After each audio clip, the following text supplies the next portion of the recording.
everyone, and a warm welcome to the webinar Disability, Remote Work and Flexible Working Life.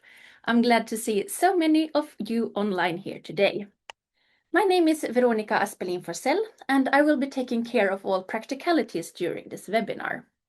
And over the next hour and 45 minutes, we will listen to 3 expert presentations, followed by comments on these presentations and a panel discussion. Before introducing today's speakers and commentators, I would like to briefly say a few words about the organizations behind this webinar, NIVA Education and the Nordic Welfare Center. Both institutions operate under the Nordic Council of Ministers, and together we support Nordic cooperation by sharing knowledge and strengthening networks across the region. And in 2025 and 2026, the Nordic Welfare Center is running a project on inclusive working life for persons with disabilities. Lars Lindberg from the Nordic Welfare Center will tell you a few words about the organization and about this project. So Lars, please go ahead. Thank you. My name is Lars Lindberg, and I work at the Nordic Welfare Center, which is as NIVA is an institution under the Nordic Council of Ministers. Our focus and mission is to contribute to the development of welfare initiatives in the Nordic region by compiling and disseminating knowledge on welfare issues. The Nordic Welfare Center also serves as a secretariat for the Council of Nordic Cooperation on Disabilities. And the basis for the cooperation is the Nordic Program for Cooperation on Disability Issues, and the present program lasts between 2023 to 2027. One of the most main focuses in the Nordic cooperation focuses on the UN Convention on the Rights of Persons with Disabilities, CRPD. And the Nordic Welfare Center follows how the convention is being implemented in the Nordic countries at the moment through 3 ongoing projects, including employment, implementation of CRPD in the Nordic region, focusing on data and statistics, and the third one is on inclusive education. And in this project, we also conduct webinars, workshops, and also publish some reports. This project is a part of the project on inclusive employment and focusing on Article 27, and it is funded by the Nordic Labour Market Committee.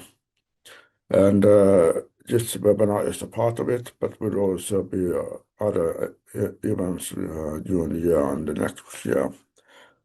You can follow our development and activities by subscribing on our newsletters. You find the info at nordicwelfare.org on disability. And here also a QR code how you can also subscribe to the newsletter. It is published 4 times a year and contains material both in Scandinavian and languages and in English. Thank you. Thank you very much, Lars. And now it's time to introduce today's experts, commentators, and panelists. We have Vibeke Jacobsen, PhD and Senior Researcher at VIVE, the Danish Center for Social Science Research. Dan Olof Roth, Professor of Economics at SOFI, Stockholm University.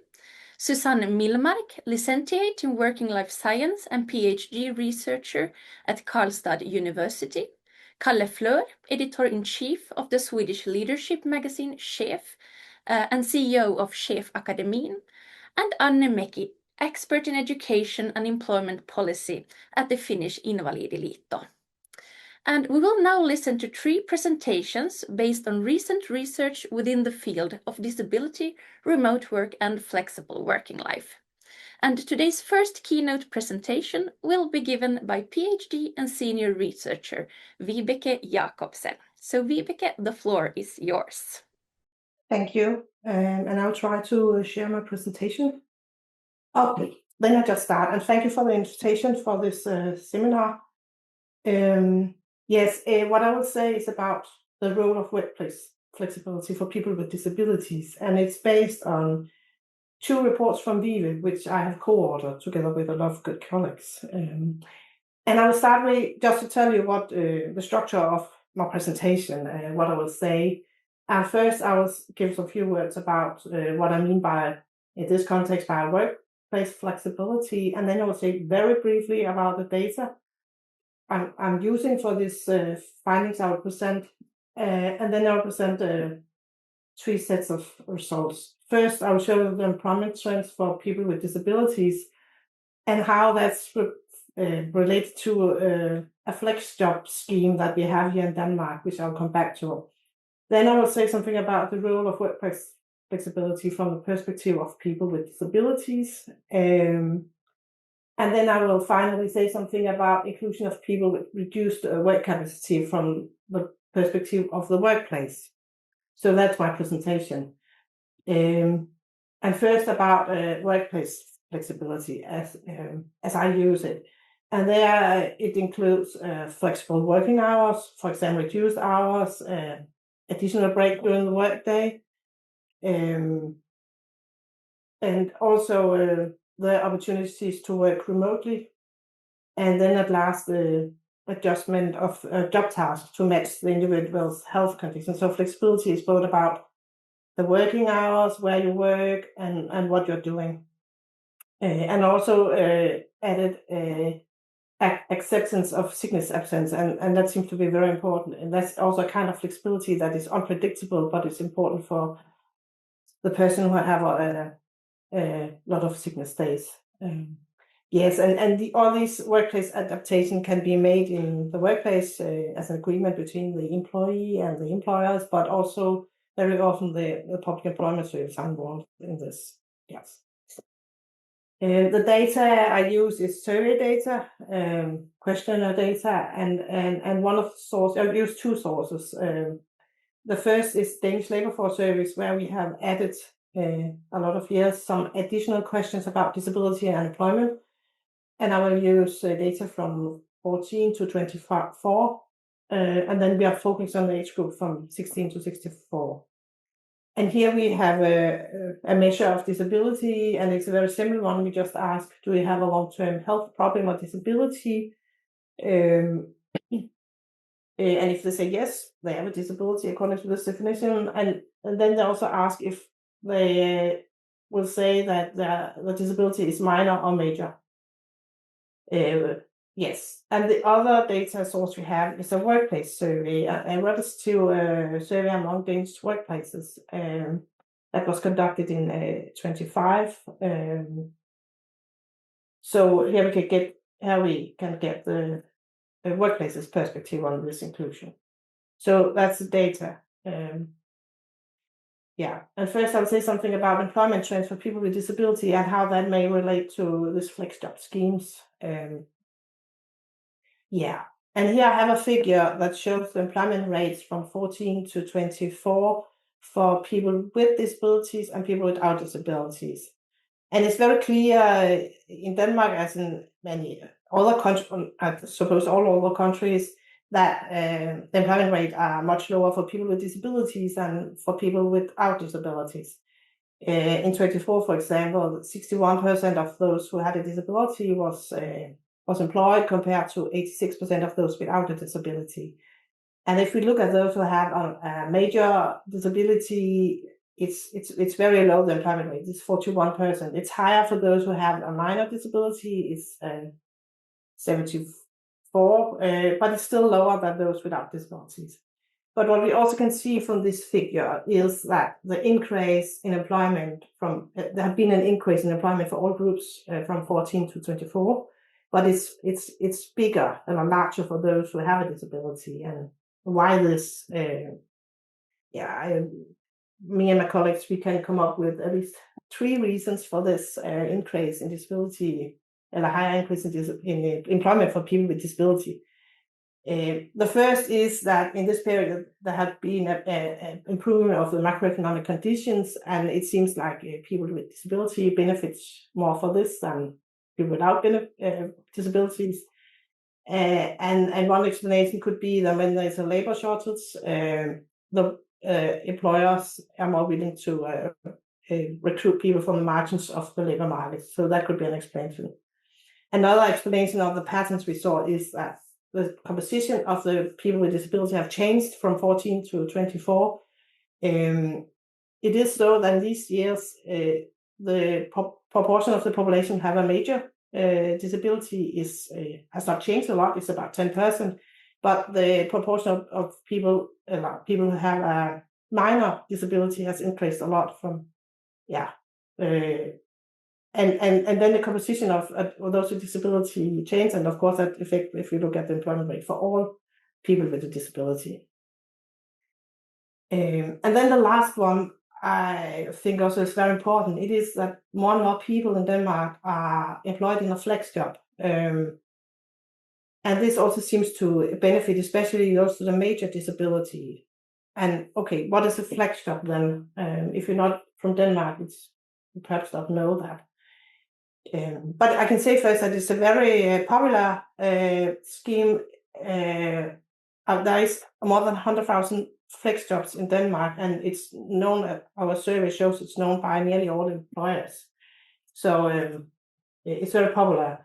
And it is employment for people with permanent reduced work capacity. And it's job tasks that are adapted to the individual's health condition, and the working hours are typically reduced. And then the employer only pays wages corresponding to the effective work performed, and then the municipality provides some supplementary subsidies to the person with a disability. Yes, so it's actually the municipality that decide who are eligible for this kind of jobs. I think the idea behind this scheme was that the politicians want to give the people with reduced work capacity meaningful employment as an alternative to disability pensions. So yes, and the figure on the left right of this slide shows it shows the employment rate in 14 and 24, and it's increased a lot from 29%. It's for those who made a major disability, and it's increased from 29 to 41%. The red ones you can see is regular employment, the proportion in regular employment, and it is also increased from 16 to 21. But the proportion in flex job has increased from 10 to 17%, and it's a very large proportion of those who have a major disability and are employed has a flex job, and therefore we see flex job as a very important way to include people with a major disability into the labor market. Of course, we did not know what would have happened if we haven't had this flex job scheme. But it's one way to obtain a more flexible jobs. Yeah. Then I'll say something about the role of workplace flexibility from the perspective of people with disabilities. And it's in the same survey from 24 where we have asked questions about this. We have asked people who are employed or recently have been employed what factors their experience have contributed to them obtaining a job.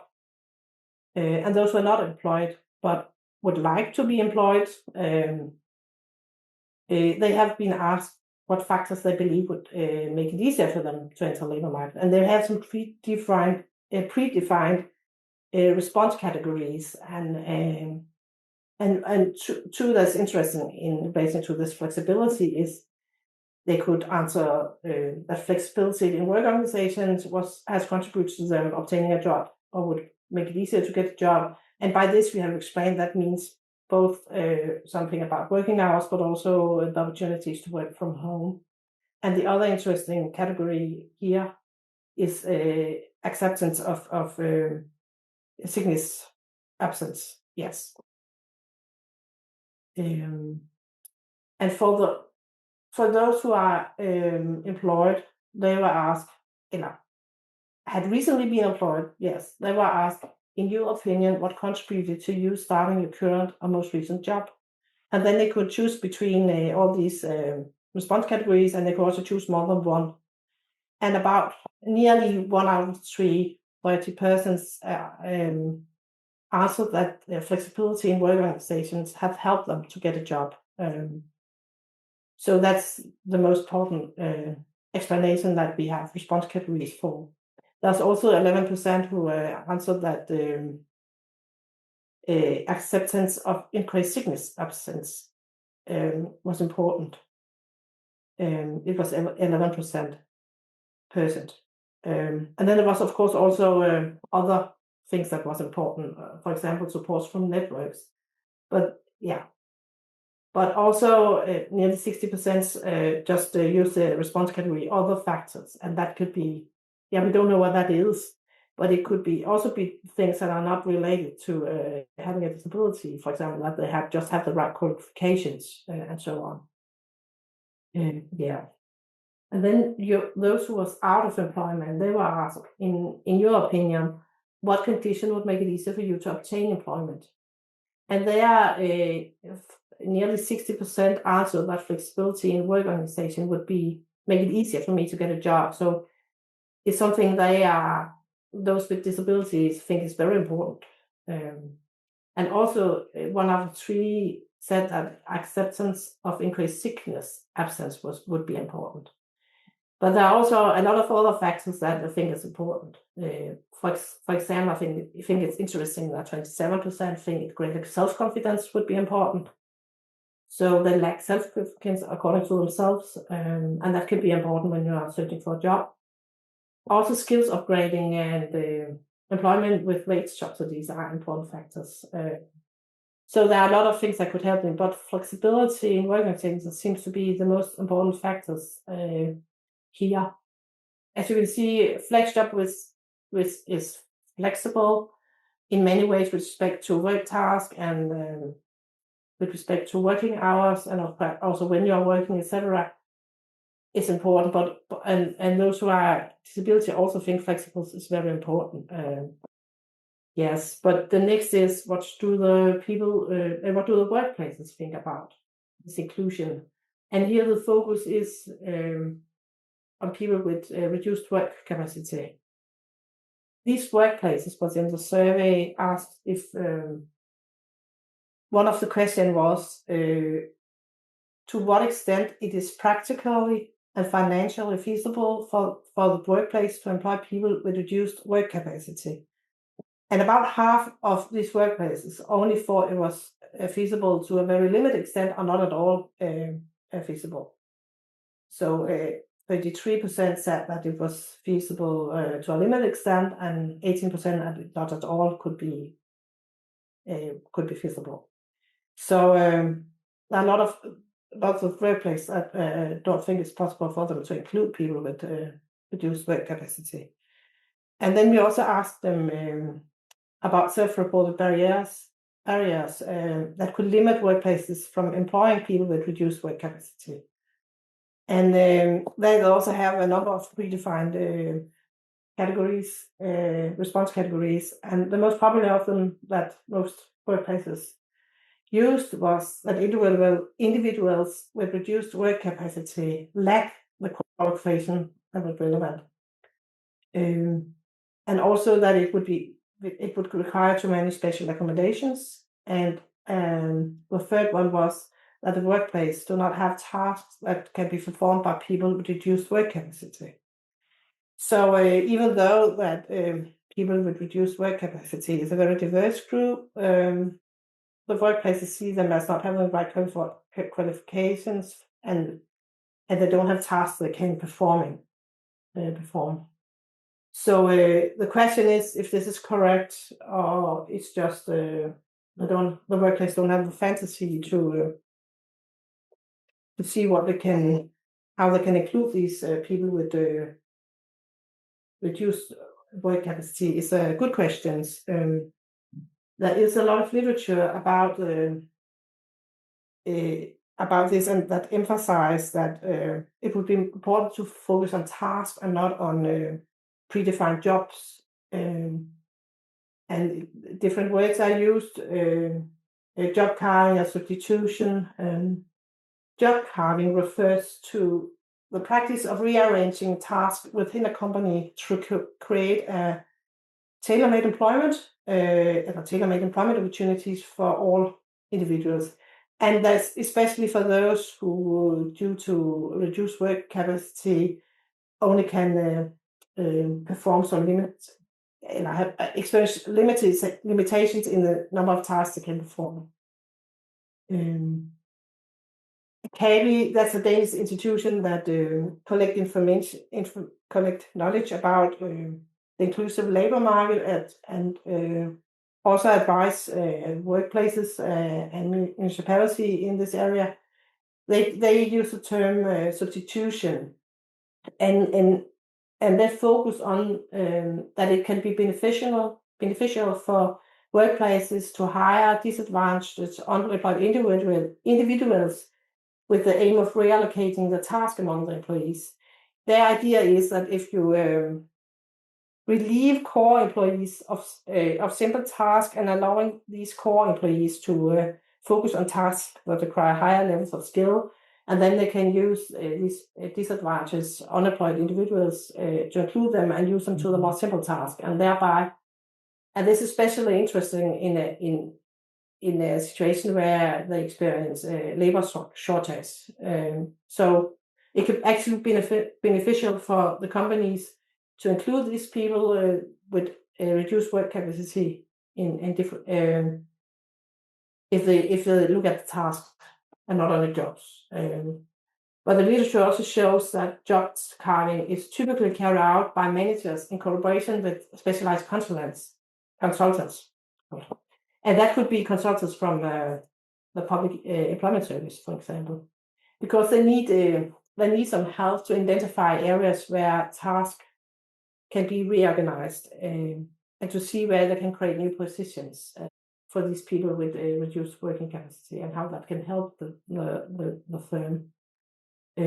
So I just have this point that perhaps this 50% of all workplaces in Denmark who don't think they're able to include people with disabilities. Perhaps if they get some help, they can find out that perhaps it could.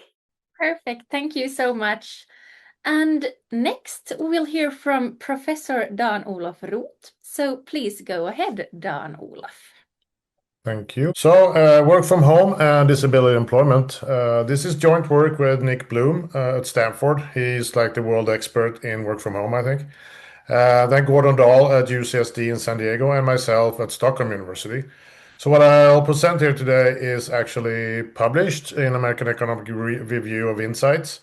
But you can also find it as a working paper at NBR. And if you speak Swedish, I have written a Swedish version also, actually. You can find it on my homepage. The outline for this talk is, first of all, so the context is the US. So I'll tell you a little bit about the data from the US current population survey. So it's a labor force survey similar to like Vibeke had her data. Then we'll look at the disability employment pre and post COVID. So that's the most interesting pattern that we will see. And then I investigate the role of work from home here.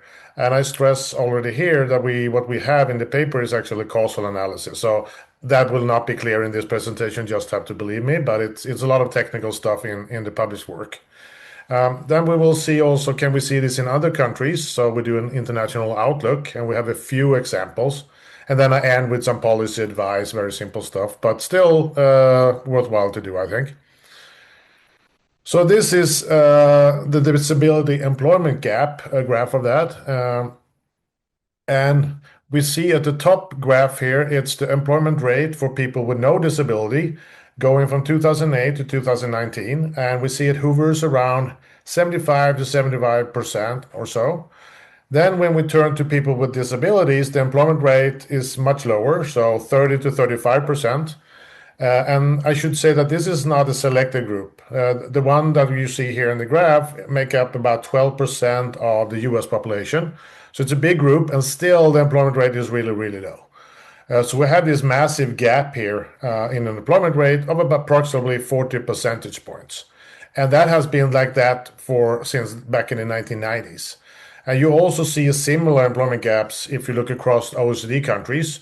And also you said, like Vibeke also showed a similar gap, so 27 to 30 percentage points or so in the OECD overall. And here, if we turn to the data, is the current, as I said before, is the current population survey. The current population survey, it's a monthly survey of the labor force. So they investigate about 60,000 households each month. So that's also why it's so impressive and easy to do. If we would do it in Sweden or some smaller countries, there are very few cases. It's a rotating panel, so people are interviewed for 4 months each month, or for these 4 months, and then left alone for 8, and then interviewed again for 4 months. And what's also astonishing here is I have a high participation rate. So over 75% are participating in this, which is not the case for the EU ones. And people are asked about their work status, and you can be either employed, you can be unemployed, or not in the labor force. So any of these 3 states. And if you're employed, they also ask you, are you full-time or part-time employed? So 35 plus hours, then you count it as working full-time. And we look at people who are 18 to 64 years old. And they define the disability by self-reports. So they have 6 questions. As I said before, they make up 12% of the population if we define it this way. And they ask, this month we want to learn about people who have a physical, mental, or emotional conditions that cause serious difficulty with their daily activities. So the first one is difficulty hearing, then is difficulty seeing, so vision, difficulty walking or climbing stairs, difficulty dressing or bathing, difficulty doing errands alone, such as visiting doctor's office or shopping. And then you have a final category, difficulty concentrating, remembering, and making decisions. And here I put the cognitive, the last category, the 6th category, in red, because in the main analysis, we dropped that. So we only look at the first 5 for the main analysis. And the reason is this graph.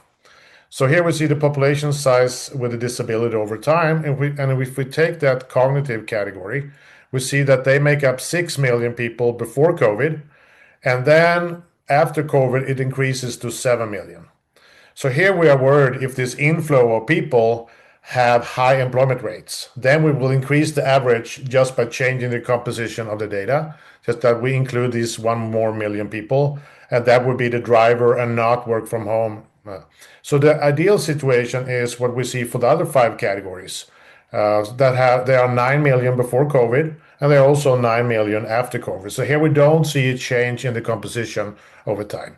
I should say that we do analysis when we include the cognitive category also, and the results are much stronger. So think of what I present today as lower bounds, and if we would include the cognitive category, the results will be even stronger.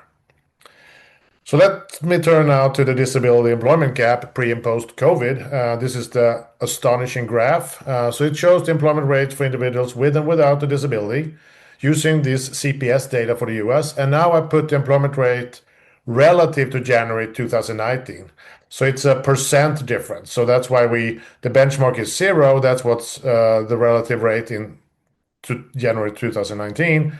And if we start with those with no disability, that's the red line, and we start in January 2018, we see it's close to 0. That means it's the same employment rate throughout those months. Then COVID happens, and we see a big drop of about 15%, and then a gradual return back to the status what it was, the employment rate what it was before COVID, around early 2022, and then it stays like that. If we instead turn to the group with a disability, we see it hovers around a little bit more around 0, and that's because it's fewer people, so it's not as stable. But we see the same drop in COVID, so 15% drop, and then we see a recovery that follows or mimics the group without a disability. And already there we have a new result, but usually it's the case the recovery is usually slower for this group in previous recessions and so forth.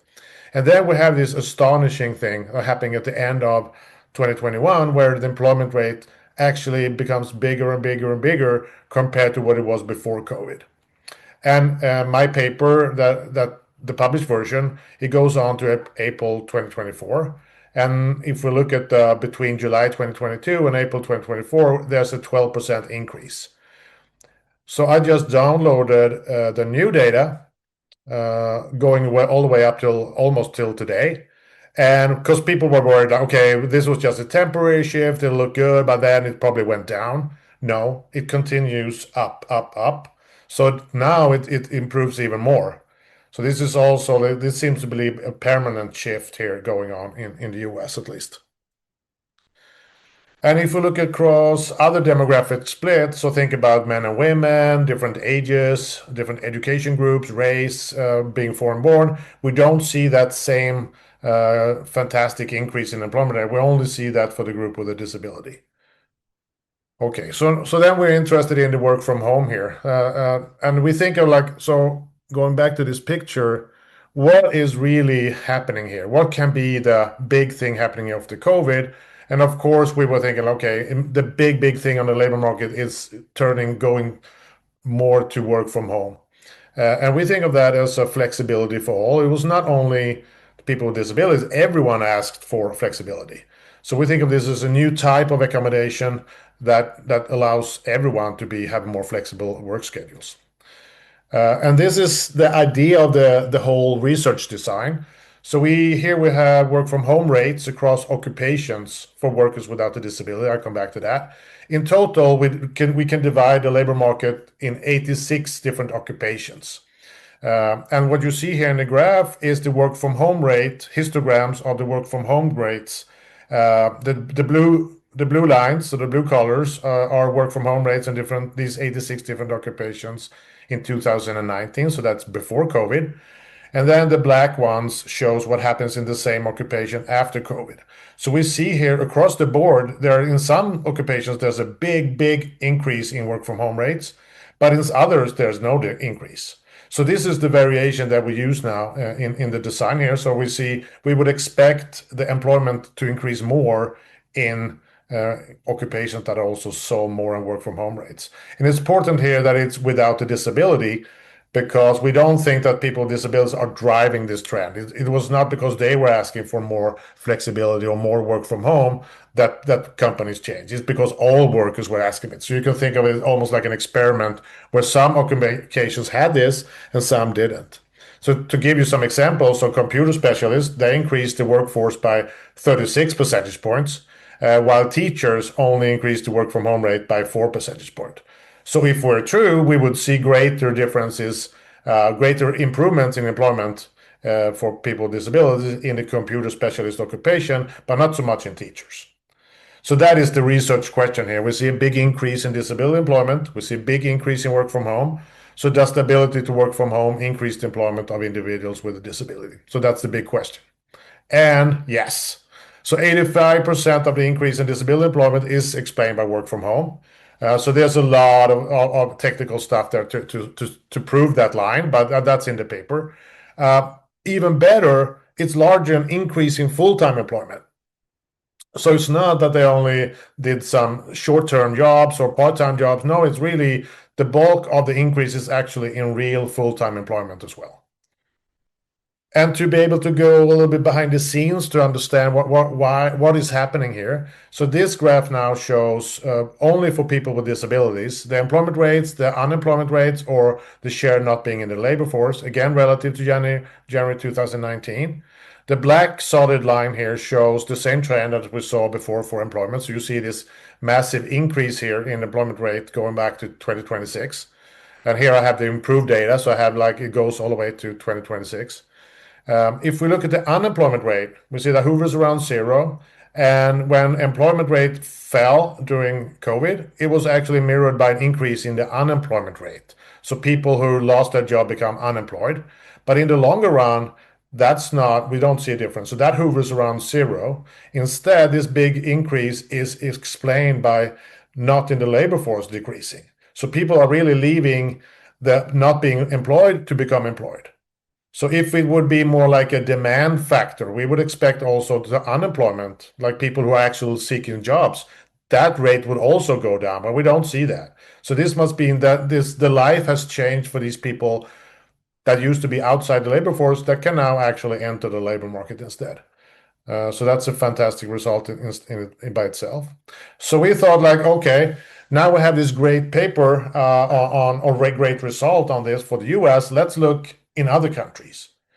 So we tried to look in all, like in very many OECD countries at least, but there's no data. So it's very few countries have enough data on this. So you have your labor force surveys, but you don't ask about disabilities.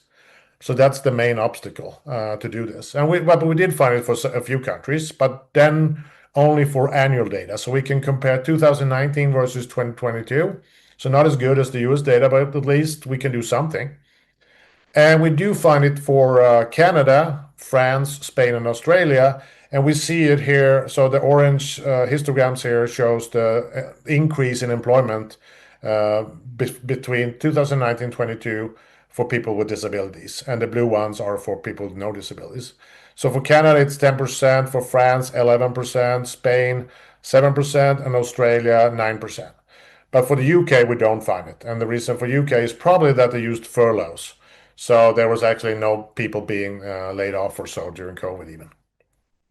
So clearly there seems to be something going on here. You can think of like the US is very different from Europe, but we do find similar results in France and Spain, who have radically more similar labor markets to Sweden than to the US. I should also say we tried Sweden, Germany, Italy, and Japan. And for Sweden, I do have some results that are also relevant for us. So we asked these people, okay, what type of flexibility do you want? So think of, before I start telling that, think of these people that were now outside the labor force. What were they wanting before COVID happened? What were they really need? What did they need to be able to work? So similar to what Vibeke was saying on the flexibility. So here we have a question actually in the Swedish labor force surveys. So this is before COVID. So 58% of those not employed state they can work if receiving any of the following accommodations. So reduced tempo, adapted tasks, adapted work hours.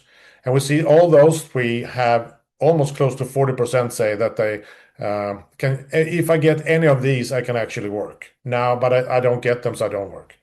Then you also have accommodations on facilities, personal support, and getting to work. They're also important, but not the main drivers or not what they really need. So it's really the type of flexibility that comes with work from home.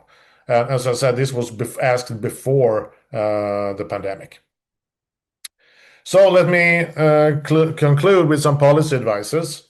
So of course, the obvious is encourage employers to allow for hybrid work going forward. And I do think it seems like it's very difficult now to go back to a situation where everyone works 5 days a week at an office. People are just asking for this possibility to stay home. And if we're going to do that, it's really important that we develop inclusive digital infrastructures. There's a lot of possibilities here, but you can also think of several barriers. So we really have to think hard, and I see that at least the Swedish governments are doing stuff here to improve that, but also in Norway and so forth. But the final comment here, I think, is the most important. So develop flexibility occupations not allowing for work from home. So if you remember this graph, we see there's a lot of work from home, but only half the occupations actually see that. So you still have a bunch of occupations that do not allow for work from home. So how can we think about flexibility in that type of occupation? So think of the healthcare sector or the teachers. How can you have a disability and be tired and need to rest a little bit during the day? Can you provide that in that type of occupations as well? So here I think it's a lot to give good examples that employers really think about this. And that was also the final slide of Vibeke, like this job creation. Can you think about improving the situations out there? Thank you. Thank you very much, Dan Olof. And our third and final keynote presentation will be given by licentiate and PhD researcher Susanne Millmark. So Susanne, the floor is yours. Thank you very much. And it was really interesting to hear the presentations we just heard. So my name is Susanne Millmark. I'm a PhD researcher from Karlstad University, Sweden, and I'm here today to present a published article that I wrote together with Annika Venje and Kristina Palm. And here we will look at some qualitative data. And this paper is called Living Up to the Ideal Worker Norm, a critical case study about women with invisible disabilities working from home. So I will start by asking a question for you to just think about through this talk. Is working from home an opportunity for inclusion? Because there is no easy answer to this question. I would say it's a complex question, and I will, during this upcoming next few minutes, highlight this complexity about inclusion and work from home. So why did we make this study? Research shows that even though we have laws and regulations, 1/3 of people with disabilities have experienced discrimination connected to work. There is an ongoing stigma in society and in organizations, whereas many people with disabilities do not want to deviate from the norm, and they use strategies to hide their disability, to not ask for accommodations, and to actually manage on their own. We can also see that women in general face barriers to equal opportunities at work. And we need more empirical research focusing on disabilities, work accommodation, inclusion, and work from home using an intersectional perspective. Therefore, the aim with this study is to critically explore, from an organizational perspective, the intersections between where work takes place, invisible disabilities, gender, and the prevailing norms around work within a public organization.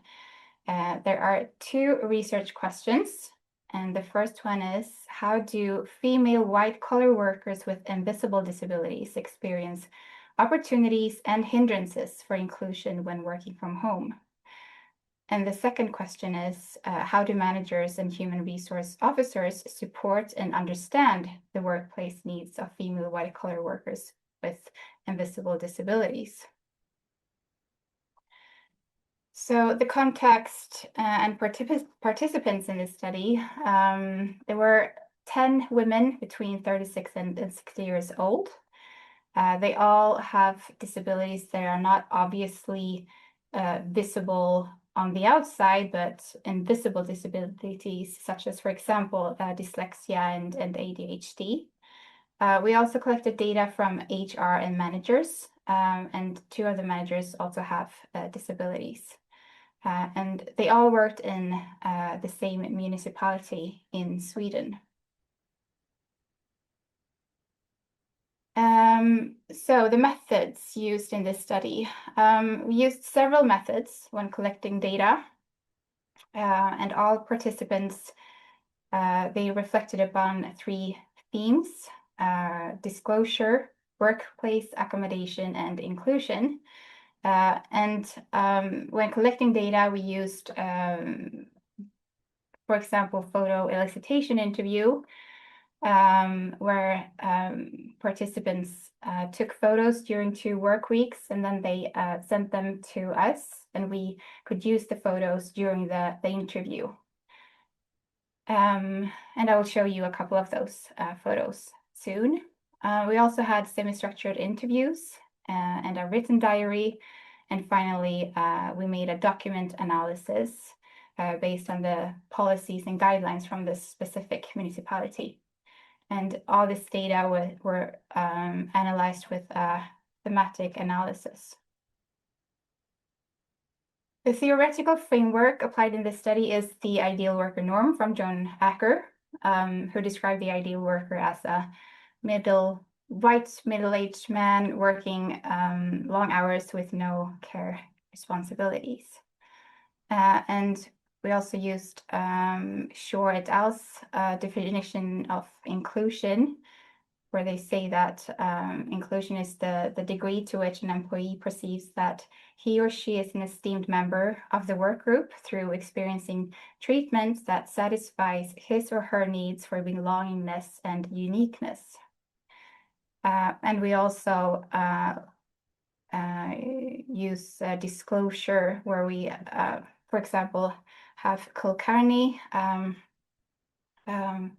showing that there are several disclosure dilemmas to think about, and as there can be both a negative and positive outcomes from disclosing a disability. There were 3 emerged themes in this study: coping on an individual level, navigating norms, and competence. And when working from home, the participants could easier blend in and not deviate from the norm. And for some participants, working from home became the entire accommodation, actually. And at home, they could be their true self. They could work more productively without sensory disruptions from the office, while also getting more recovery when working from home. However, some participants explained that they had to overcompensate when working from home. So they worked a lot harder to be this ideal worker, and to feel valued and ultimately included. Yet there was also one participant who actually preferred working from the office because she needed to set the boundaries between work and free time. And there could also be some drawbacks from working from home when looking at social interactions. However, it can also be overwhelming when there are too many social interactions at work. So it's a balance that we have to think about. And we can also use a lot of inclusive strategies when working from home, like having a walk and talk digitally, or just writing emails, or connect with colleagues, or have check-ins with the manager, or there are several inclusive strategies as well at home. And some of the participants in this study, they had not disclosed their disability, and they had to manage a lot on their own on an individual level rather than on an organizational level. And even though there were managers in this study that were very experienced and they used inclusive strategies, this was not always the case within the municipality, as we have some examples of negative attitudes and jargon in the municipality about disabilities. And something that could be good to know also is that it's up to the immediate manager to decide whether an employee can actually work from home or not, and how much that is possible.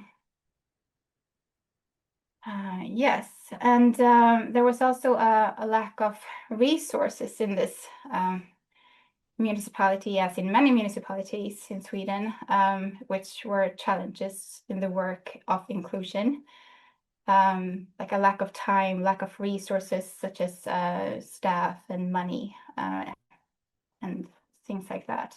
And it was also described as complicated and also time-consuming to reach HR and to get support from HR in this matter. And there was a clear we saw that there was a lack of competence when it came to disabilities, and disabilities was not really on the agenda. When looking at the policies, they said, for example, that disabilities are a strength, but when comparing to the voices of the participants, this was not really always the case, so they didn't always seem to walk the talk, so to speak. Yes, okay.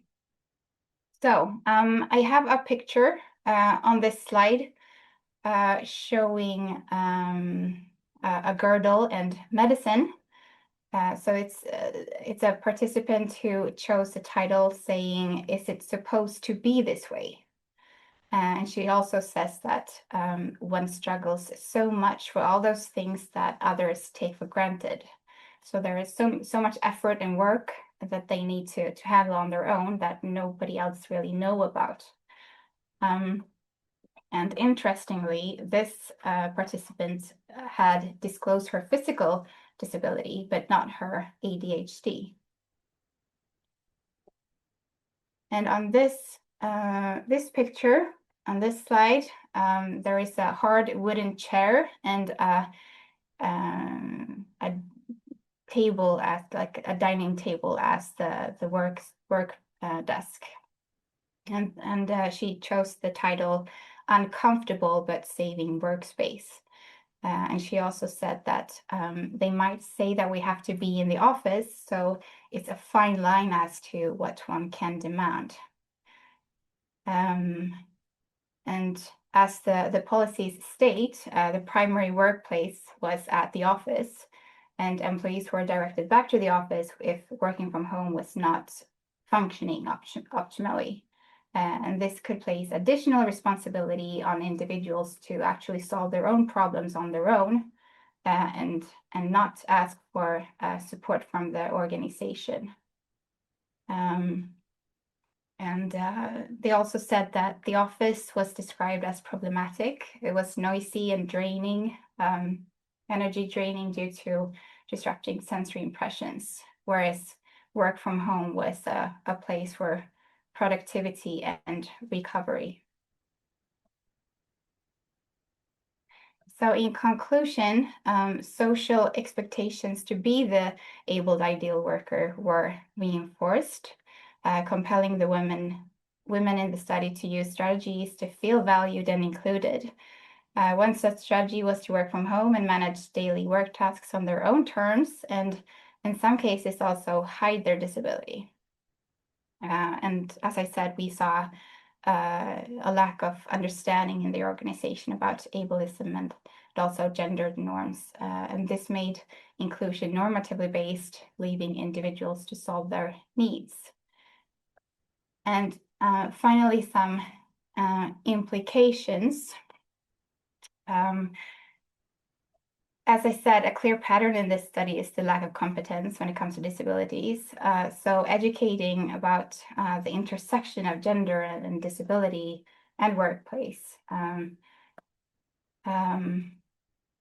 Yeah, people experienced like multiple overlapping factors. And with this article, we argue that the organization needs to educate about this intersection. And instead of treating remote work or hybrid work as a special accommodation, it should be a standard when possible. And this way, stigma around needs at work from home and accommodation is reduced. It could also be good to acknowledging a variation in energy, health, and capacity as normal rather than exceptional. And it's also important to create an inclusive work climate throughout everyday interactions, attitudes, and norms. And also to communicate boundary settings to help with that. We had one participant who had actually a dog who reminded her to take breaks in between, because she didn't usually take breaks when working from home. And also make sure to follow up and actually walk the talk. So going back to this question in the beginning, is inclusion from home a possibility? Is working from home a possibility for inclusion? Well, it depends. It can be, yet inclusion is very complex and it requires several strategies and organizations to actually challenge the ideal worker norm. Thank you. Thank you very much, Susanne, for your presentation. Next, we'll hear from two expert commentators who will share their reflections on the presentations we heard before the break.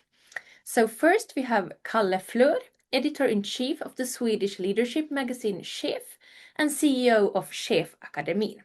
Kalle, please go ahead. Hello, hi, nice to be here. Yes, so my name is Kalle Fleur, and I'm the editor-in-chief of the magazine Chef and the CEO of a company called Chefakademin. And I can start by point out that the word chef has nothing to do with cooking. It is the Swedish word for manager. And Chefakademin, very shortly, we have different parts in how we operate and work. We produce the magazine Chef, which is the largest leadership publication in the Nordic region. We also train and develop and educate managers and leaders in a lot of different ways, from small initiatives to large transformational programs in areas such as leadership, behavioral change, diversity, and inclusion. And ever since 1995, Chef has challenged the traditional image of what it means to be a manager, how you're supposed to look, act, and be. Because when you speak on managers, people often think of people like me, middle-aged white men in a suit. But reality looks very different, and we try our best to develop and inspire the leaders of today, of course, but also of tomorrow. And therefore, it's important for us to focus on the business value of diversity and inclusion. And we do this, for example, on our covers, where we work with this perspective. And on this slide, I show some recent examples of how our covers have looked. I also show the cover that we created for a initiative we did in 2024, where we highlighted how managers and leaders can contribute to increasing inclusion in the workplace by lowering the barriers for people with disabilities to enter the labor market. It has been very interesting to listen to Vibeke and Don Olof and Susanne today, and of course I have some comments on their presentations. But first, I've been asked to share the results of two surveys published in Chef that relate to this topic. And the first is a survey about the importance of neurodiversity in the workplace.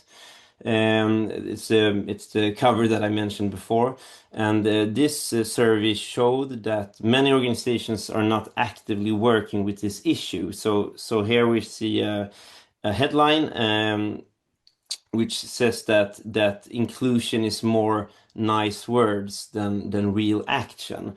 And 4 out of 10 managers have never hired a person with a disability, and even more than that have neither reviewed their recruitment processes or even addressed the issue to start with. We see this here on this few stats from that survey that says that you can see that a lot of almost 50% have never even looked into their routines of recruitment in order to increase the possibility of people with disabilities to get employed in that workplace.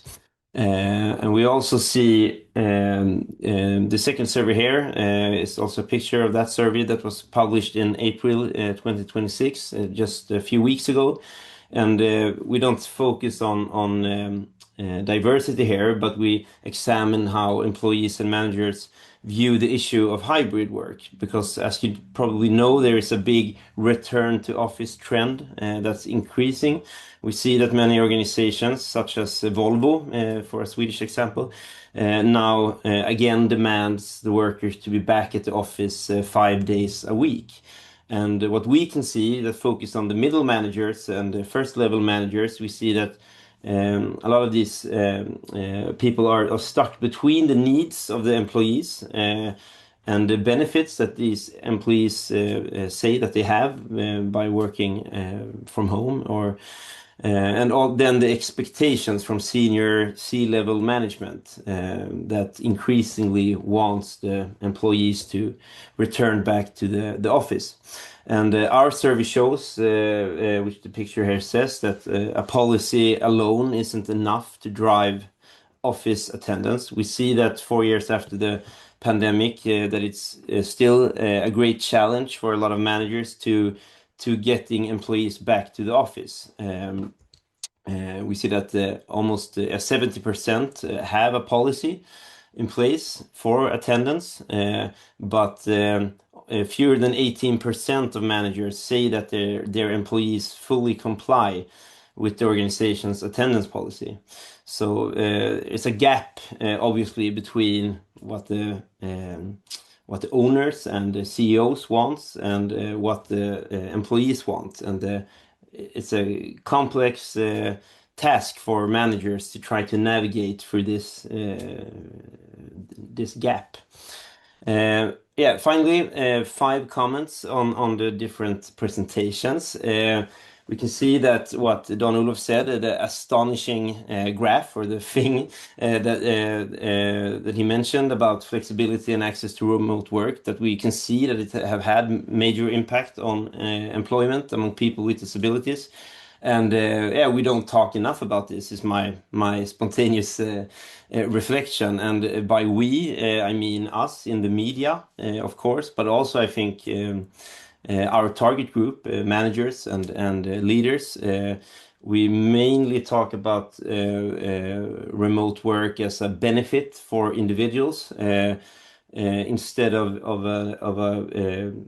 actually quite a powerful tool to create greater inclusion in the workforce. Very exciting. I would like to dive more into this in the future in our magazine, this issue, because it's really interesting.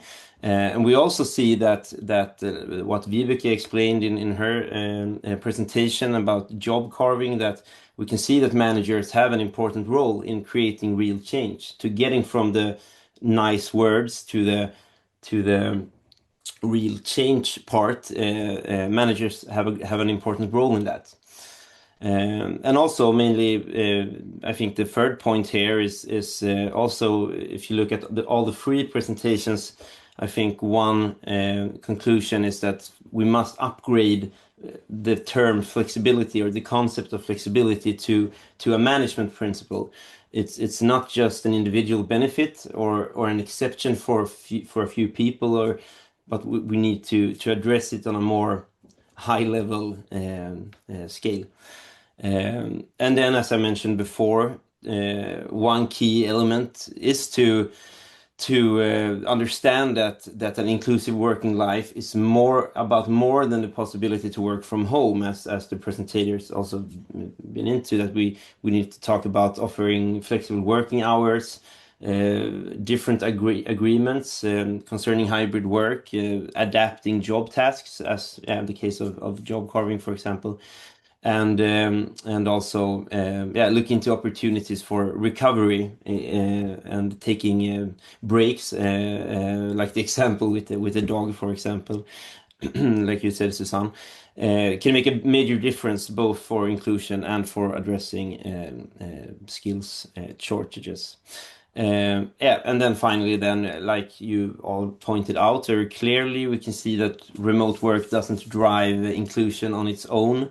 Real inclusion demands that both managers and their organizations question norms, as you talked about, implement a strategy for an including digital infrastructure. That's not just about if we're supposed to have the meetings in Teams or Zoom, but how we need to talk about it on a broader scale.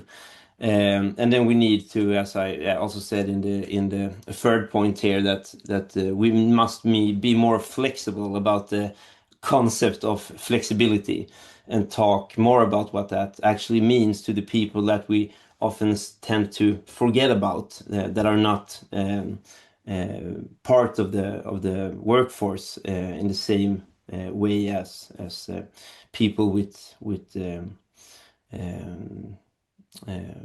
that doesn't have disabilities. Thank you. Great. Thank you, Kalle, for your insights.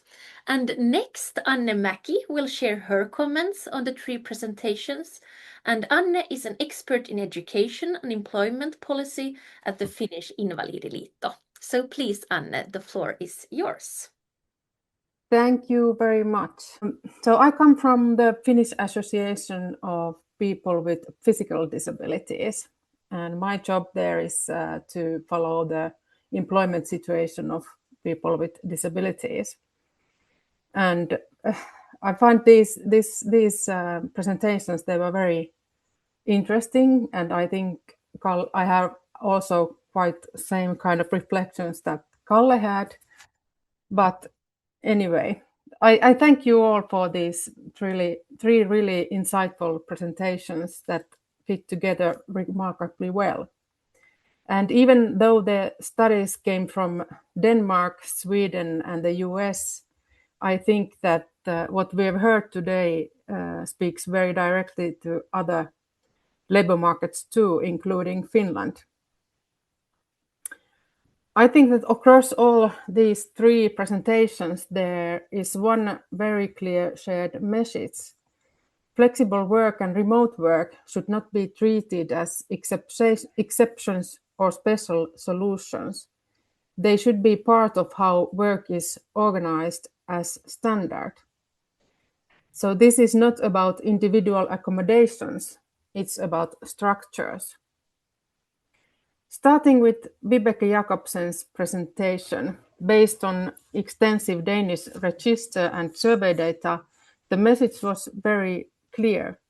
Work flexibility is one of the most important factors enabling employment for persons with disabilities.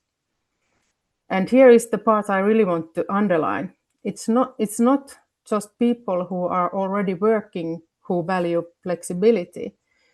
People outside the labor market also see flexibility as a key condition for entering work at all. I think that point is crucial.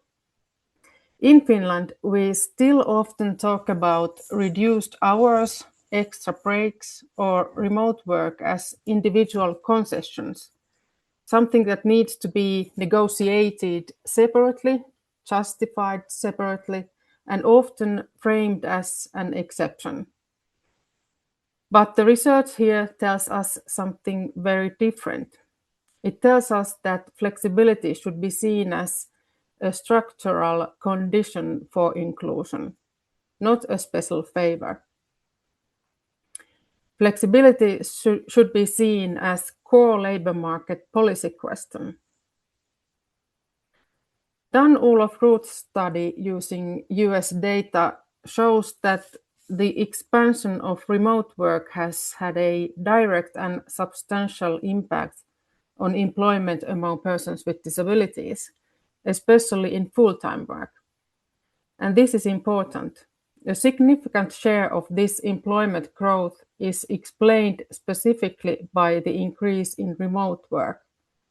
So this is not a side effect, and it's not about comfort or preferences. It's about access. From Finnish perspective, this is very powerful finding. It shows that remote work is not just a temporary pandemic solution. When work is no longer tightly tied to a specific place or time, many long-standing barriers simply become smaller or disappear altogether. Susanne Millmark's qualitative study from Sweden adds a crucial nuance.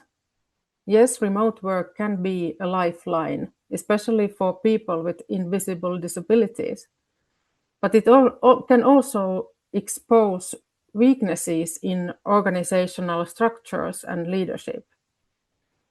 And this tension is very familiar in Finland as well.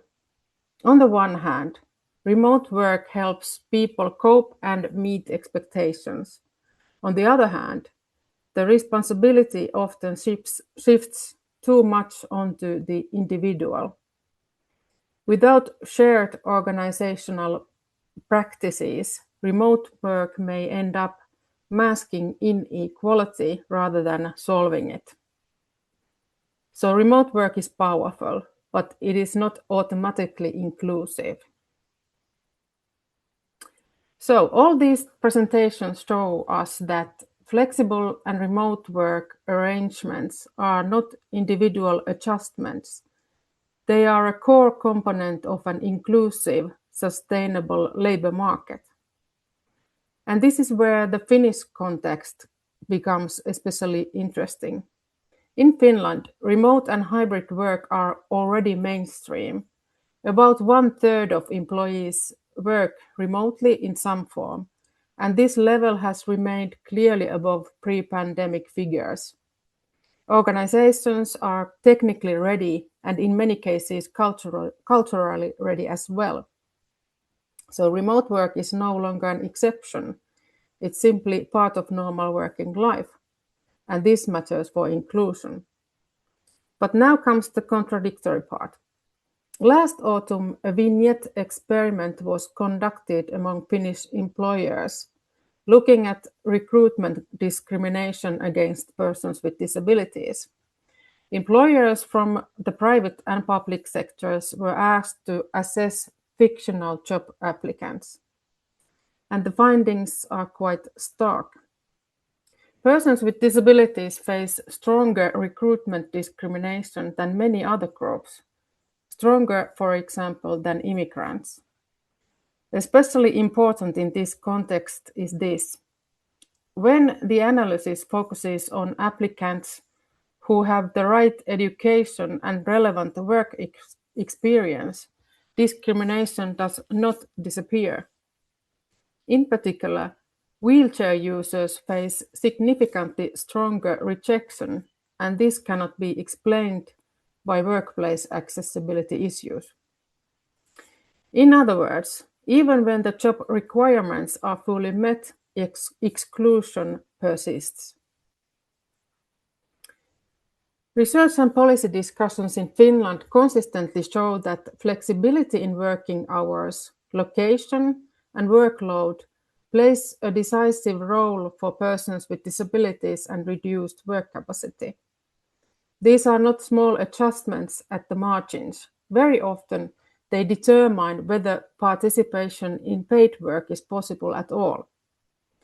And importantly, research is also very clear about where the main barriers lie. They are usually not about skills, motivation, or competence. They are structural: physical accessibility, exhausting or unreliable commuting, rigid schedules, and persistent assumptions about presence and productivity. In many cases, the work itself would be entirely doable if it were organized differently. This is exactly where flexible work and remote and hybrid work make a difference.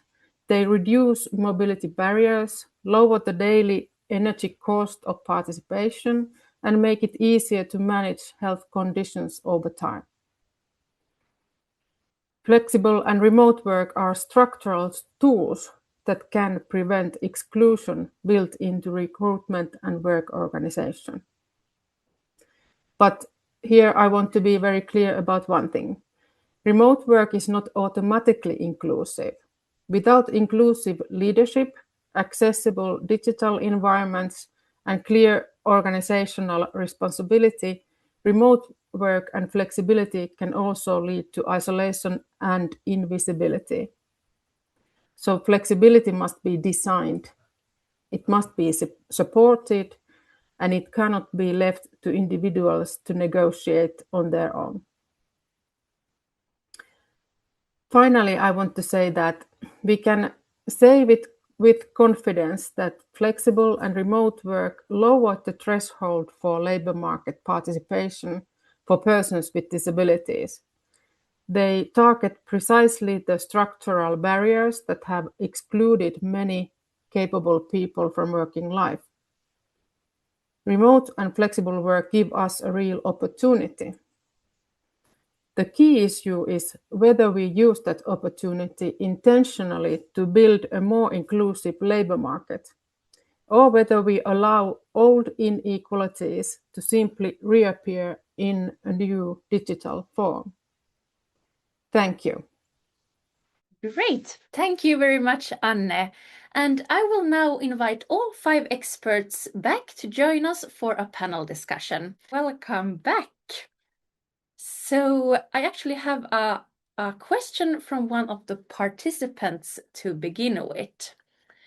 How has the shift towards a modern, broader definition of disability affected employment statistics? Specifically, are we seeing better labor market integration for people with mental health and neurodivergent conditions compared to those with traditional physical disabilities? Or are both groups facing the same systematic barriers? Who would like to begin commenting on this one? Yes, Vibeke, please go ahead. Yeah, it's a very interesting question, but if I look at data, my impression is actually that if you have a mental health problem or a cognitive problem, the employment rates are lower than if you have a physical problem. And also that the other workers, the colleagues, and the employers are more unsecure about what the implications are of recruit one with a mental health problem than with a physical. But it also depends a lot about what physical problems and what mental problems. For example, we can see that the workplace a very negative experience of what it means to have an employee with hearing problems, for example. So it depends on, but in general, my impression is the mental health problems is difficult in the labor market. I can also add there, we have done several of these correspondence testing studies. So think about like fake job applications, where in one application you add that you have a physical disability, like by the way, I'm using a wheelchair, or you mention that you have some sort of mental health issues. And then you see a massive decrease in callbacks for job interviews that are of similar magnitude for both groups. So in that way, I think they both also face similar barriers. It's just like you have some sort of health issue, if it's physical or some other type, you still be hurt in the job situation compared to other applicants. Is there a risk that employers see remote work as a low-cost solution and therefore avoid deeper organizational changes? Yeah, I could say that, yes, I think there's definitely a risk because we can see that the workload is very heavy for a lot of managers, and therefore many managers are pragmatic. So if they can see that remote work appears to solve these challenges quickly and cheaply, maybe they stop there instead of taking the time that is required to address the broader structural issues, which the presenters were agreeing on that are needed to actually make something happen for real. Yes, I also agree, and also what Anne said. I noted here your remark that remote work is not automatically inclusive work, but flexibility must be designed. I mean, there has to be actions made from the organization to actually create an inclusive organization. So I also see a risk here with like pushing away the responsibility. So there is an important task to take responsibility from the organization, I would say. I could also add there that, I mean, there's also a risk that we create like a and B team in the company. If we say that this person can work from home, then we don't need to make other adaptations like in the office or train the managers or rethink the culture it's harder to get the whole organization together if we simply allow some people to work from home and leave them there. So that's why it's important to address this issue more broadly. Can I follow up there as well? Because I also view work from home is more like one example of flexibility that we now show that, okay, we see that super low employment rates. And then as soon as we give them any adaptation that will make them able to work, then they increase their employment rates dramatically. So it's not so much about you can ask, is the reason for those low employment rates their work capacity? I would say not so much, because as soon as you give them possibilities to work, the employment rates go up like a lot. And we see it in this case with work from home, but we also see it in those experiments on supported employment.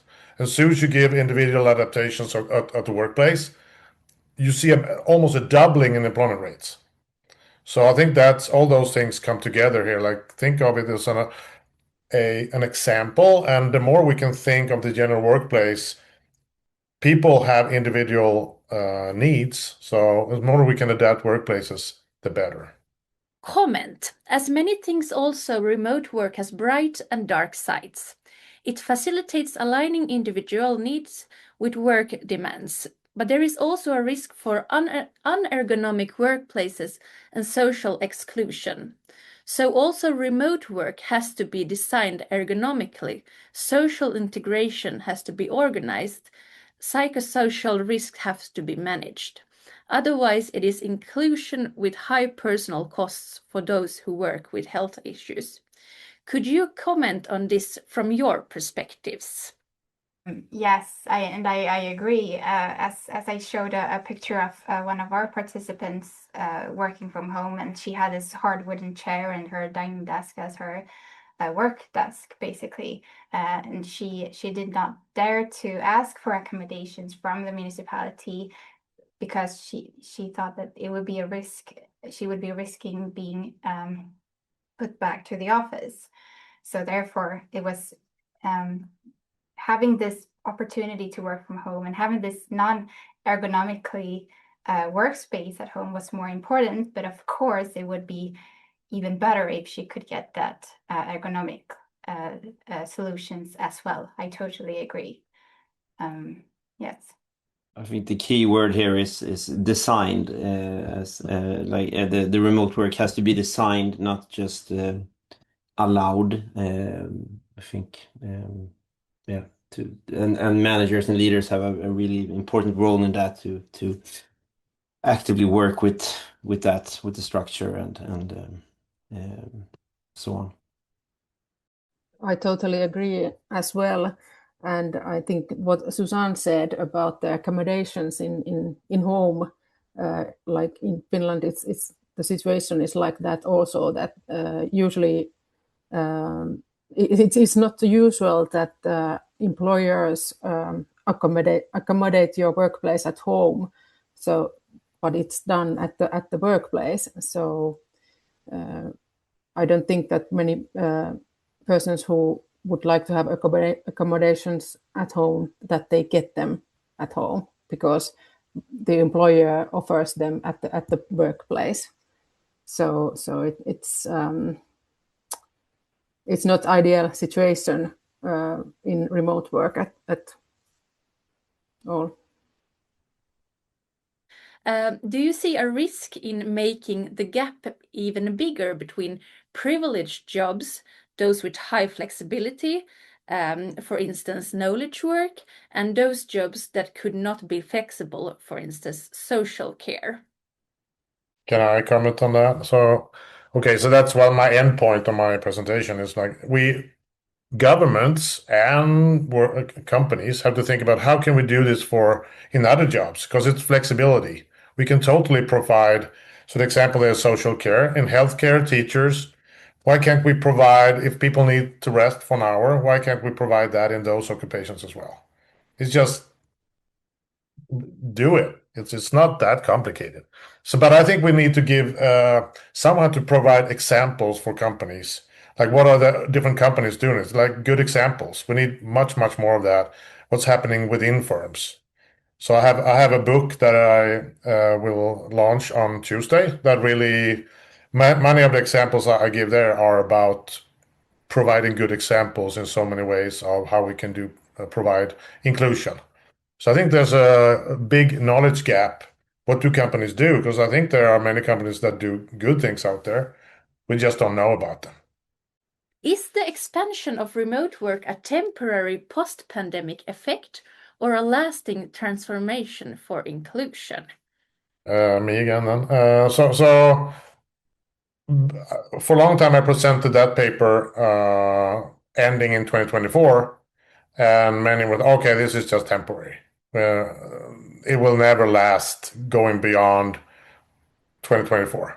And now I just downloaded the new data, and we see it totally goes on. Even though people now say they have returned more to work, we still see the same trend increasing. So it looks like the companies have learned something, or the people are now demanding more type, or they know what firms to approach. There's something going on that this seems to be lasting. So now it would be very interesting to keep on looking, also in other countries, of course. But it seems like, at least for the US, this was not temporary. Like I mentioned before, we see the pendulum has changed a bit in the debate, and we see a lot of employers that are forcing their employees back to the office. And I think, I mean, we also have a shortage in especially the knowledge-based sectors of people, and there's a big competition on attracting the needed the skills that we really need. So I would guess that it's here for the long term, especially when employees have been becoming used to have a greater flexibility and are unwilling to give it up. So I think it's a shift, it's a generational shift as well. But I think we need to talk more about it. Sometimes it feels like we've talked enough about should we work from home or not. But I mean, we've had I talked about sometime we've worked in offices for 400 years, and we've had teams since 2017. It's not like we've solved everything about how we should work remotely and what needs to work. We need to continue to talk about it, have a discussion. Great. If flexible working life is to become a genuine driver of inclusion, what is the single most important change that needs to happen at an organizational or societal level? Well, I can do the societal at least. Same thing again, the flexibility revolution. I think it's the awareness of how important flexibility is for some group of workers is what we have learned the most, I think. And it started off as it was not an inclusion measure. It started off as something coming inside the companies that the workers were demanding. So that's how I view it. It's something that could be it's important for the future in terms of demanding things within companies. So Calle's comments before on these issues are very important. Go inside the organizations, the managers, to have the best possible company. Isn't that like the wish of every manager? Because then that would probably improve productivity as well. Yeah, and like I said in my comments, that we need to stop seeing this as an individual benefit or as something you discuss alongside, I don't know, your salary or something. It's a management principle. If you want to have a inclusion in your organization, you need to address this on a broader scale, and then you need to talk about it, to actually not like from the top down, to actually have the conversation. We've seen in our service that we don't take the time to talk about this on the level that we should talk about it. So I think that's the single most important change that needs to happen. I have a question for you, Vibeke. The Vive study highlights flexibility broadly. How important is remote work compared to other forms of flexibility, such as working hours or task adaptation? Yeah, actually, I don't know because we haven't measured it, but we're trying to do it in the next round of our labor force survey. So I hope we can say more about it, but I don't think we know it from Denmark, actually. And I don't know. I just agree that we should think of flexible in many different ways, because some person needs this kind of flexibility, another person another kind of flexibility. So yeah. Great, thanks. And here's one question for you, Susanne, as well. Your study shows that remote work often becomes an individual strategy. Why does flexibility tend to be individualized rather than organizationally structured? And how could this be changed? It's a good question. I think there is, as I said in the presentation as well, there is a lack of competence, and as Kalle mentioned as well, I mean, there are nice words and little actions in practice, and we actually need to make sure that we walk the talk. We don't only have these pretty words and policies, we actually do the work and effort that is needed. And as I said, also that we need to challenge norms and look upon disabilities in a new and fresh way with positive manners as well. Yeah, walk the talk. A big thank you to our experts and panelists for sharing valuable research and insights on disability, remote work, and flexible working life. And thanks to all of you who joined us today and contributed with your comments and questions. We at NIVA would also like to say thank you to the Nordic Welfare Center for this collaboration. So with that, I wish you all a pleasant rest of the day. Take care and goodbye.